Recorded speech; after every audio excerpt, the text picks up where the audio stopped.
Welcome to all of you, distinguished representatives of the countries of the Eastern Partnership. Ladies and gentlemen, this is an important moment today, and it is a good moment.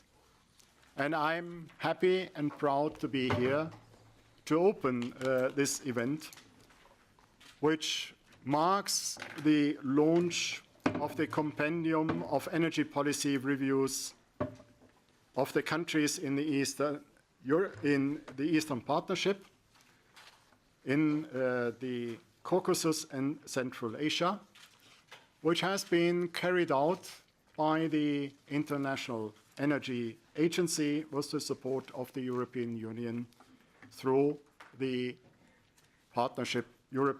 Neighbourhood Partnership Instrument. The work which has been undertaken is a follow-up to a previous report produced by INOGATE, the INOGATE Status Report 2012, which showed the energy policy situation in each of the 11 countries of what we are calling Eastern Europe. And this INOGATE program, which serves to promote energy cooperation, has been in place since 1996, so for almost 20 years by now. And it was a very good starting point and a very good basis which allowed to go further in our cooperation. Energy is an extremely important area. It is an extremely important area, not just for the European Union and its neighbors in Eastern Europe and Central Asia, but worldwide. Energy has come to the forefront of public awareness. And energy is typically an area where international cooperation matters a lot. There is almost no country in the world which is entirely self-sufficient and does not have energy relations with others. But it definitely is not the case for the member states of the European Union and its partners in Eastern Europe and Central Asia.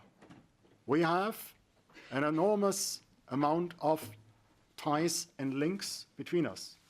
And therefore, if we want to make progress, if we want to shape the future, there is nothing else but international cooperation. And it's equally important to have the appropriate organizations in place, where people can meet, where we can exchange information, where we can discuss best practices, where we can compare our approach. And what we have here today is part of this genuinely international multilateral cooperation. What is equally important is to ensure that whatever we do will not be limited to a small group of experts, that it should not be confined to our offices. This is not a secret science. It is about making visible what we have been doing in the past, what we try to achieve now, and what we still need to do in the future. It's about visibility. It's about transparency. And today's event is just the launch of such an attempt to ensure the necessary visibility and transparency of our common work and what lies ahead. In 2012, we had asked the International Energy Agency to join the process that we had launched in 1996 when we started setting up the cooperation with INOGATE.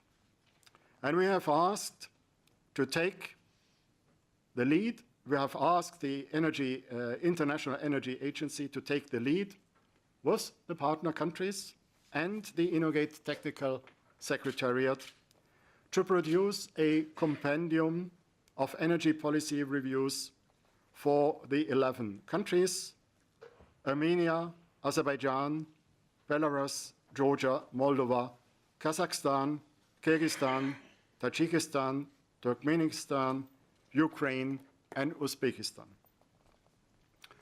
And we have asked the International Energy Agency as well to produce a list of recommendations to be addressed to the decision makers in these 11 countries. And now we are happy to see that we have the result of it, and you have it in front of you.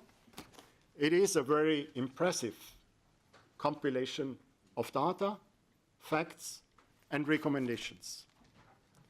And I think this compendium will be extremely helpful in shaping the energy policy in the 11 countries in the future, but is equally important for all those companies that would like to invest in the energy sector. Because energy is one of the important markets for the future.